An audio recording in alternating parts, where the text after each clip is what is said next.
Hello, you are listening to the Secular Buddhism podcast, and this is episode number 37. I am your host, Noah Rochetta, and today I'm talking about the art of self-compassion.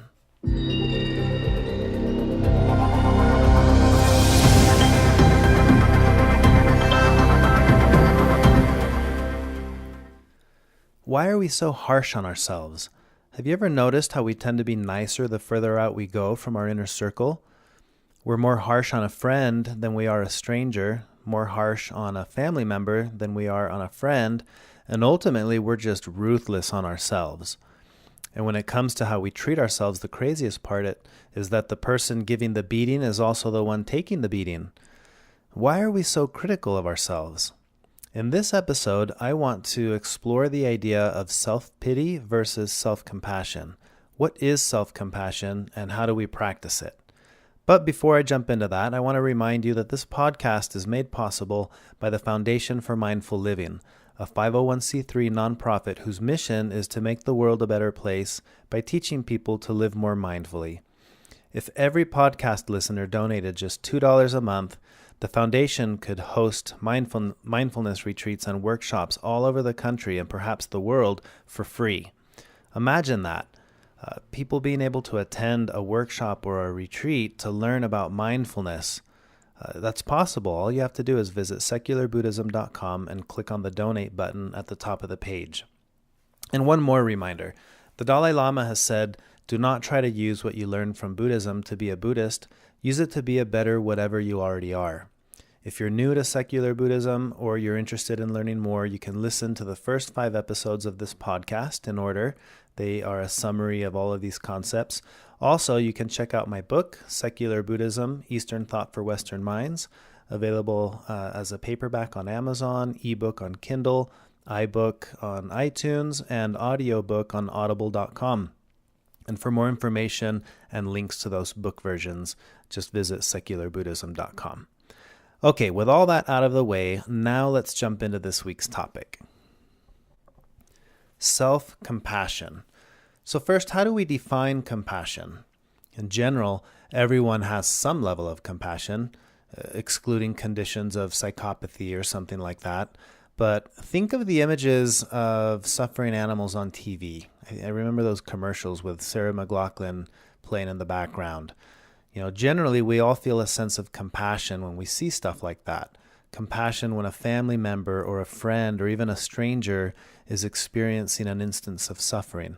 But why do we feel that? I think we're hardwired from an evolutionary standpoint to feel this way, because we depend on the compassion of others for our very survival. No other creature on the planet requires the care and attention that a young human being requires to survive. In Buddhism, this innate desire to lessen the suffering of others is often referred to as our Buddha nature, or the awakened state. It's a natural state, and over time, it's our concepts, ideas, and beliefs that can desensitize us from this natural state. So part of the spiritual practice of someone studying Buddhism is to increase that state of compassion to include all living beings, including and perhaps especially ourselves. There's a phrase or an expression that comes from a Tibetan Buddhist prayer that says, "May all beings have happiness and the cause of happiness. May they be free from suffering and the cause of suffering." And that idea or that prayer is rooted in this practice of increasing compassion. Another idea that comes from the Buddhist understanding of compassion is that everyone deserves it. It doesn't need to be quantified or qualified. Think about a dog that gets hit by a car and you see it. You don't tend to judge the circumstances before determining if compassion is deserved. You just feel it. You feel sorry for it and you try to minimize the suffering. You don't say, well, you shouldn't have tried to cross the road. See what you get. We wouldn't do something like that. But why is it that we do that when it comes to humans, to human beings? I've been robbed. Oh, well, you shouldn't have been in that part of town. Or, the horrible story of someone being raped. And it's like, well, you shouldn't have been dressed that way. And so many other similar judgments. And these are horrible because Compassion doesn't require any kind of judgment or qualification. And sure, there may be reason to analyze a situation and to be able to use wisdom as a tool to avoid suffering, like obeying the sign that says, warning, there are sharks in the water. So maybe you won't go into it. But once a person has gone into the water and they've been attacked or bit by a shark and they're experiencing suffering, the compassion that we can feel to help ease or minimize that suffering shouldn't be entangled in the analysis of whether or not this person should have been in the water or not. It's just not necessary. At this point, compassion is only concerned about one thing: to lessen the suffering that is being experienced. And there's no need for judgment in that process. So I mentioned this at the start. It's easier to feel natural compassion the further out we go from ourselves. So stranger, then friend, and then family, and ultimately self. So as a practice, if we want to increase our compassion for others, we should start with ourselves because, if I'm capable of deep compassion for myself, imagine that expanding out exponentially as you go out from there. Compassion for a friend might be harder than compassion for family, and compassion for a stranger might be even harder than compassion for a friend. So I think we often think about working on compassion or developing compassion, but we start with thinking of outside of that ring. What can I do for someone else first? And if this was a formula where you're imagining these rings, and the further the ring goes out from you, the easier it is to experience compassion. And let's say that multiplies, I don't know, just any number by 2. Then imagine the amount of work and effort it would take if we were starting from the outside of that ring in. If I can get, let's say, the level of compassion on, from 1 to 10 that I experience for another, maybe it's, let's say, an 8 out of 10, and then it diminishes. 8 out of 10 for a stranger, maybe 6 out of 10 for a friend, 4 out of 10 for family, and then when it gets to me, it's like 1 or 2 out of 10. So if I'm trying to increase the outer ring by working with others, and I get that to go up 1 notch, and then you use that same formula and go in, you're not making a big dent or a big increase in the compassion you have for yourself. But if you were to do this backwards, if I was to take the compassion I have for myself, if it was on a 2 out of 10 scale, and I was able to increase that to, I don't know, 6 out of 10 or something, imagine what that does to the number going out from there to family and then friends and then strangers. It's a lot like the turning of a wheel on a bicycle. You've got the pedals that are attached to one set of, one wheel, and that is usually connected with a chain to gears. And then the gears can shift and they turn. Ultimately, the actual wheel is spinning. So if you're thinking the key to getting this wheel to spin faster is to work on the wheel itself. Imagine that the bicycle is kind of suspended in the air and you're spinning the wheel. You could spin it faster, or you could start with the smallest of all those things, which is the little wheel of the gear, where the pedals are. What if you made that bigger? Then what would that do to the ultimate speed of the tire? It would make it a lot faster. But anyway, you get the idea. The idea here is, instead of starting from the outside in, what if we started from the inside out in developing compassion? So this is self-compassion we're talking about now. So we want to start with this form of self-compassion. Now, if you've ever flown on an airplane, you'll recall that during the safety procedure, usually at the beginning before you take off, they'll talk about how if there's an emergency, these masks come out of the top, and they always say, put yours on first and then help someone else. And I was thinking about this on a recent flight with my son sitting next to me. And I was thinking, man, I would want him to be safe first thing, because I care about him more than I care about myself. And then I realized, well, if I only have a matter of seconds and I were to pass out, then I can guarantee he will because he can't reach it and he won't know what to do. And I thought, is it selfish of me to want to put the mask on first? And it may seem so at first, but if our goal is to dramatically increase our compassion towards others by focusing on ourselves first, then it wouldn't be selfish. Like the airplane mask, I put mine on first because of how much I care for my son sitting next to me. So on one hand, we have this idea of self-pity, and this seems to be a default setting for a lot of us. And on the other hand, we have self-compassion. One arises out of fear, perhaps the fear of not being liked or the fear of being disliked, because remember, we're hardwired to belong.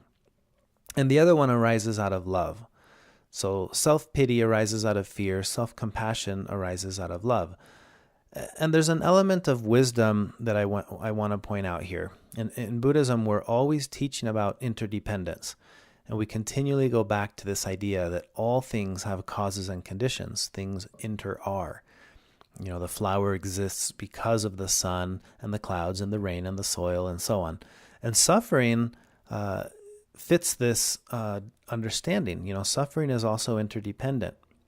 In the last podcast episode, I talked about this and how we can learn to look deeply at our suffering and to understand the causes and conditions. The absence of compassion has causes and conditions too. So if compassion is the natural state that we experience, and you can see this at a very young age, then we can look into what are the causes and conditions that may be preventing us from experiencing compassion. Again, aside from psychopathy, which is also a cause or a condition that would prevent compassion from arising naturally, perhaps there are other causes and conditions. For example, prejudice. If I hold a racist idea or a concept, could that be the cause or the condition that prevents compassion to arise naturally towards a specific group? You bet. And you spend time looking at how you see the world, then you start to notice things like this. Perhaps you can ask yourself, what ideas or beliefs do I hold that may be preventing me from feeling natural compassion towards others, maybe a specific group? Okay, so how do we actually practice self-compassion? I want to mention 3 steps to assist with this process. And step 1 is you practice being kind to yourself by imagining you're someone else. And I'll explain that. And step 2 is looking deeply at suffering. And step 3 is developing mindfulness or awareness around suffering. So starting with step 1, practice being kind to yourself by imagining you are someone else. What does that mean? Well, I've mentioned already, in our society, it's much easier to be kind to family and friends than it is to be kind to ourselves. And fortunately, we don't seem to treat others half as badly as we treat ourselves. I'm sure that we've all done this. Have you ever said to yourself, you idiot, or, you're such an idiot? What are some of the things that we say to ourselves that we would never, ever say to someone else? Think about that for a moment. Think about some of the things that you say to yourself. Mother Teresa used to say, it's easy to love the people far away. It's not always easy to love those close to us. It's easier to give a cup of rice to relieve hunger than to relieve the loneliness and pain of someone unloved in our own home. Bring love into your home, for this is where our love for each other must start. And I really like that.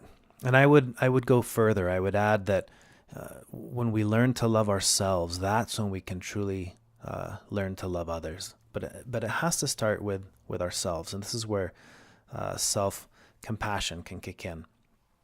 So as an example of being kind to yourself, imagining you're someone else, just recently for me, my business has been experiencing some complications and difficulties for quite some time.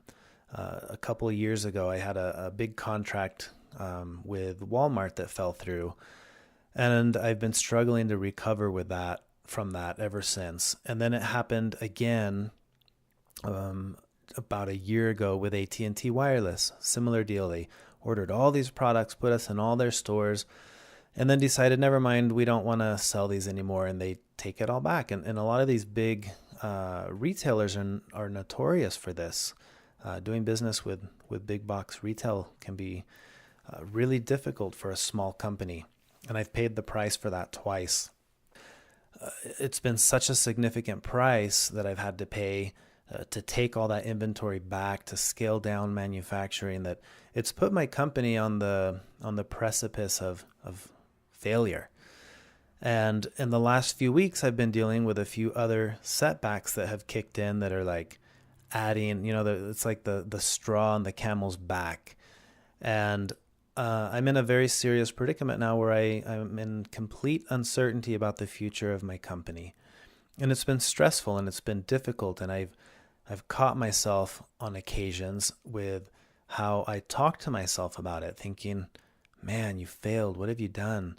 And I'm experiencing firsthand in various occasions in the last few weeks and the last few days, this sense of self-pity, oh, poor me, or self-criticism. You're such an idiot. Why did you ever do business with these guys?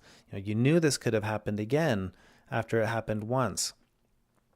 And then I started to remember this concept of self-compassion. I started to imagine somebody I really care for. In this case, my brother. I have a twin brother, and he's my best friend. And I was imagining, what if this was his company? He started this 7 years ago, and this is his baby, and he's built this, and he's telling me what's happening at work. And just imagining him telling me the same thing changed the entire dynamic. At that point, I'm thinking, well, geez, I'd hug him and say, I'm so sorry to hear that this is happening. How can I help you? Don't be hard on yourself. You didn't know this was going to happen with these big retailers. And, it was so fascinating to see how much easier it was for me to feel kindness and compassion by imagining myself to be someone else. And noticing how harsh I could be on myself when I was just in this experience all by myself. So this is one of the techniques we can do. If you're going through something, whether it be, I don't know, you can think of so many examples, getting out of a bad relationship or running a red light and then coming down so hard on yourself for what you've done. Imagine in that moment somebody you really care about, and now they're telling you what just happened, but it's them. And notice how quickly that tone, how quickly that compassion can arise naturally. And then flip it back to you and say, well, geez, why can't I feel that for myself? And what you should experience is, the opportunity in that moment to actually feel compassion for yourself. I felt it myself, in these past few weeks, in these past few days, this form of compassion, thinking, what I'm going through is a difficult thing, and I'm going to do my best to get through it. And at the same time, I'm going to adapt and move on, and all these things come to mind, but the harshness was gone. The criticism was gone. And self-kindness counters the tendency that we have to tear ourselves down. I don't know why it's so easy to tear ourselves down, but we do. So this form of practice, being kind to yourself by imagining you're someone else, can make a difference. So give that a try. Step 2 in this process is to look deeply at the suffering. And this was the topic of last week's podcast episode. So in summary, you can go back and listen to that episode to get a much more in-depth understanding of step 2. But essentially here is understanding that suffering is universal. In life, difficulties will arise, and it's universal. Early on in the podcast, I talk about this. And I mentioned the story of the bear. You're hiking in the woods and someone warns you on this trail, somebody's jumping out in a bear costume and scaring people. And now that you can continue your journey knowing that when that happens, you'll still be startled, but how much more quickly can you recover from it? Because you realize, I knew this was going to happen, and it's happening to everyone else on this trail. Everyone experiences hardships in life. And our tendency is to want to think, why is this happening to me? As if I was the only person in the world experiencing, the potential imminent collapse of my company or my business, or, losing a job, or any other trial that you may go through in life.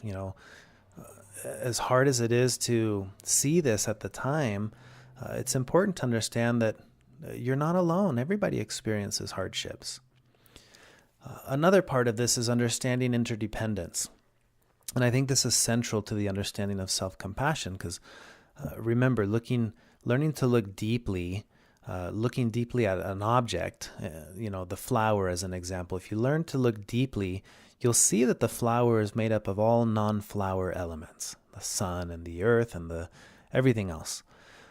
But we're no different. You are made up of all non-you elements, starting with your parents, your culture, your society, your beliefs, this doesn't end. It goes on and on and on, but you are interbeing with everything that is not you. And so you are interbeing with everything and everyone else. And I know that may sound crazy at first, but if you really look deeply and you see, that's what you see. Interdependence. You can't see something without seeing everything. This is a concept I really love about Buddhism. You cannot see something without seeing everything. And if you're not seeing everything, you're not seeing something with the right eyes. And I think we fall in this constant trap of thinking, things are supposed to go a certain way. Life is supposed to be a certain way. And then when they don't, we think something's wrong. And this causes us to not only suffer, but then we feel alone in our suffering. Why is this happening to me? And remember, we're all part of this shared experience. And when we look deeply, what we start to see is that everybody experiences suffering. And sure, the circumstances are different, the degree of pain can be different, but the basic experience of human suffering is the same. It's universal. And while self-pity may say, poor me, self-compassion is saying, I'm not the only one going through something difficult.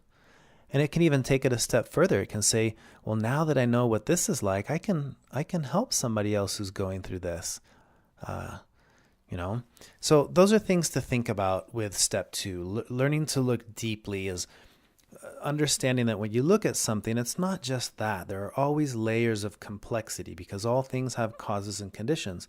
So in the same way that looking at a flower and only seeing the flower is a narrow way of seeing, looking at the flower and seeing all of the elements that allow that flower to be what it is, that's looking deeply. And we can do that when we look at ourselves and when we look at our own suffering. So that leads us to step 3, which is developing mindfulness or awareness around suffering. And remember, mindfulness is it's just awareness. It's the acute awareness of our moment-to-moment experience with complete equanimity and balance. What does that mean? It means that we're completely aware that of our thoughts, our emotions, and our sensations without this need to cling to them or to resist them. Awareness of impermanence reminds me of the expression, this too shall pass. And remembering that, it's easier to be kind to the non-permanent me. There's the me that thinks that's constantly thinking, oh, this is going to be this way and what's going to happen, because we tend to want to experience our moment-to-moment experiences of life with a sense of permanence attached to it. Like, oh crap, this is always going to be this way, or oh man, I'll never do that again, or we think in terms of permanence, and the reality is there's no permanence to be found here.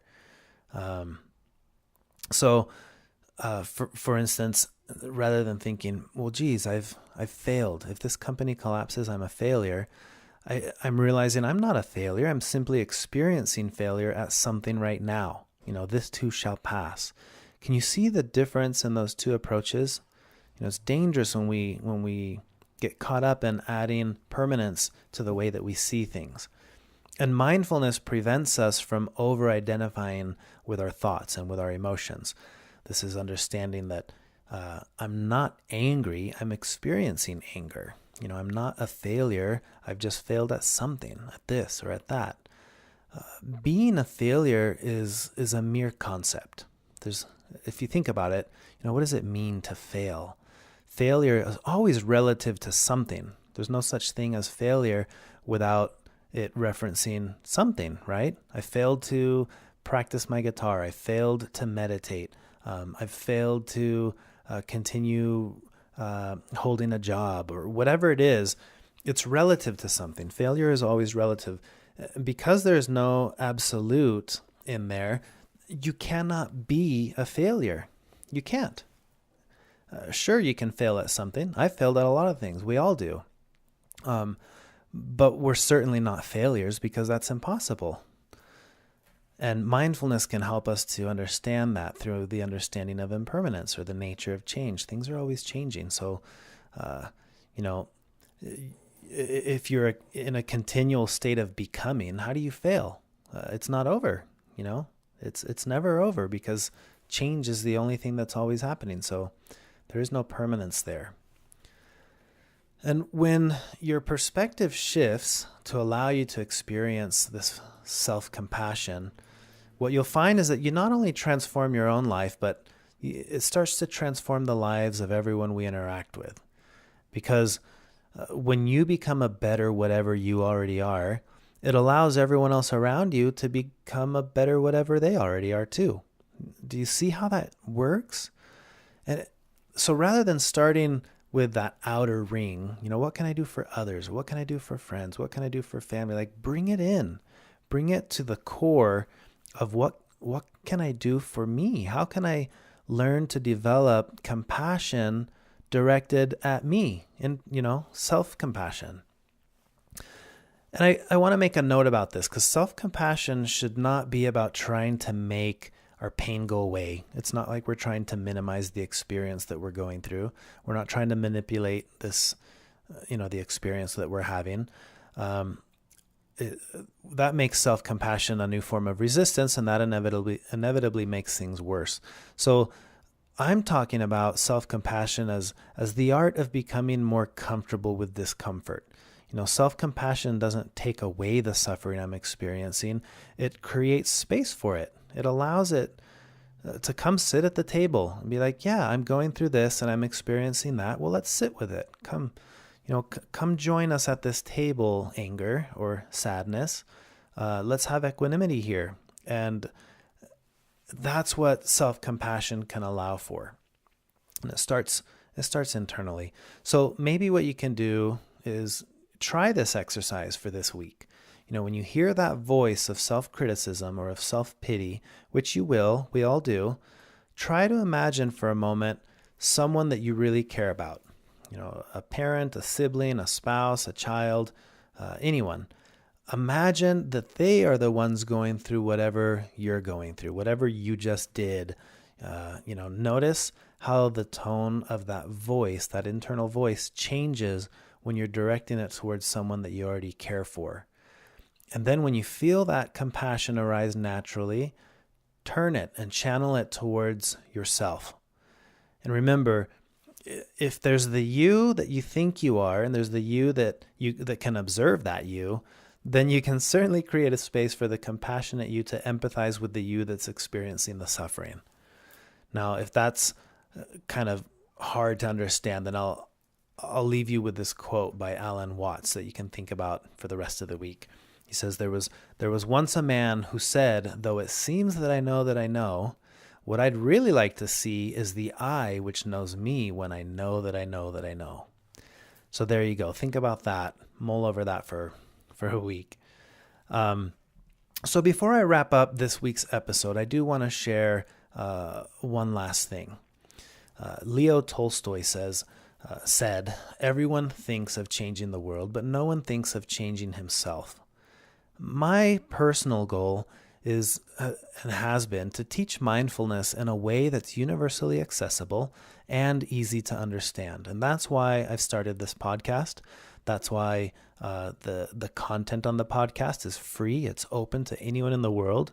And I also have a book. It has more content that's available at a very affordable price. But let's face it, while there are countless sources to learn about mindfulness or about Buddhism, sometimes it's easier to just work one-on-one with an expert. Why? Well, for the same reason that people hire personal trainers to get in shape when they could just go work out all alone in the gym. Because having an expert to guide you and to hold you accountable in your practice makes all the difference in the world.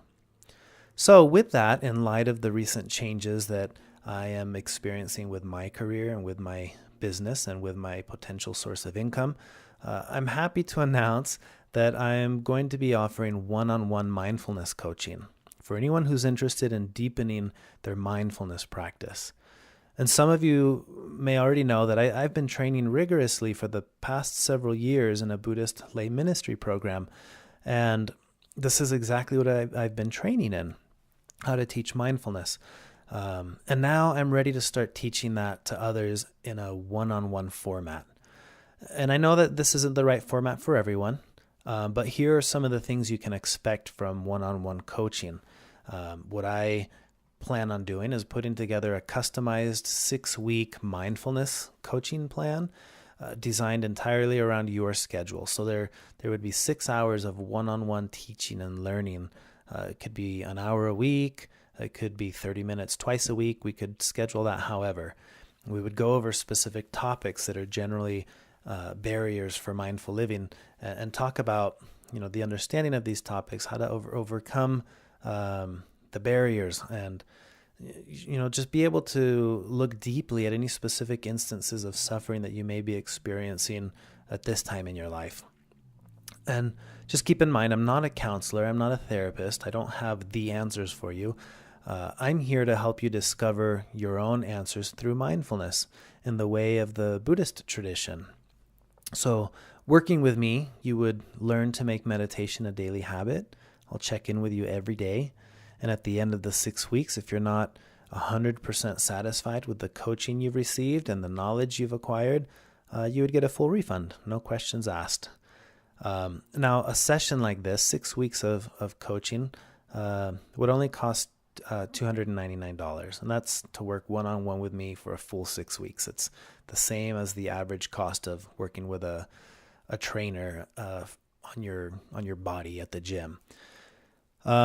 And I can only work with a limited number of people at a time because of the time constraints I have. So if this is something you're interested in, just visit my new website, noahrasheta.com, and you can schedule a 30-minute initial consultation for free and see if this is the right fit. I can answer any questions you might have and give you an idea of what kind of expectations and how this is all going to work. Or you could just contact me by email. If you go to my website, noahrasheta.com, you can click the Contact Me button and then fill out that form, and that would email me. But this is something new I'm going to try and see. I've had a lot of requests from people in the past about, how could I spend time studying with someone like you, a teacher, a Buddhist teacher who could explain all of this stuff in a one-on-one setting. And I feel like the time has come for me to be able to offer that. So we'll see how that goes. If you're interested, let me know. And once again, as always, if you enjoy the podcast, please share it with others. Write a review, give it a rating in iTunes. And if you're in a position to be able to, I would encourage you to consider making a one-time donation or becoming a monthly contributor to the podcast by visiting secularbuddhism.com. Just click the donate button at the top of the webpage. Remember, a simple $2 a month donation from every listener would easily allow me to take these workshops and this content to cities all around the country to spread these teachings and make them completely available and free for anyone who wants to attend. I'm trying the first of this format. I'm doing a workshop in Park City on mindfulness here in Utah, and I'm so happy to be able to make that available to the public for free. Anybody can come. It's in an auditorium. There's room for 300 or 400 people and learn these concepts and these teachings without any barriers. If you can't afford it, well, you shouldn't be able to afford learning wisdom. It should be available to anyone, and that's why I do the work that I do. And then, of course, if somebody wants to and can do one-on-one type coaching or learning, that's available now too. But that's all I have for now, and I look forward to recording another podcast episode soon. And until then, have a great week, and until next time.